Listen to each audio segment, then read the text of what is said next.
சினிமாவில் பல நடிகைகள் தங்களை ஃபிட்டாக வைத்துக் கொள்ள எப்போதும் ஒர்க் அவுட் டயட் என இருப்பார்கள். சிலர் தாங்கள் செய்யும் ஒர்க் அவுட் வீடியோக்களை சமூக வலைத்தளங்களில் வெளியிட்டு ரசிகர்களை வியக்க வைப்பார்கள்.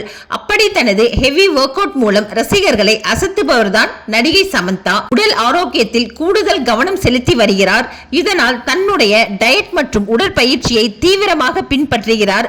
அவரது கவர்ச்சியான தோற்றத்திற்கு முக்கியமான காரணம் இதுதானாம். எப்போதும் இன்ஸ்டாவில் ஆக்டிவாக இருக்கும் நடிகை சமந்தா இப்போது ஒரு வீடியோவை வெளியிட்டிருக்கிறார். இன்ஸ்டா ஸ்டோரியில் அவர் உடலை வில்லாக வளைத்து ஒர்க் அவுட் செய்யும் காட்சிகளை பார்த்து அவரது ரசிகர்கள் அசந்து போயிருக்கிறார்கள். தனது லிஸ்டில் இல்லாத ஒரு விஷயத்தை அவர் செய்த வீடியோவை பார்த்து பாராட்டி கமெண்ட் செய்து வருகிறார்கள் ரசிகர்கள். இதோ அந்த வீடியோ.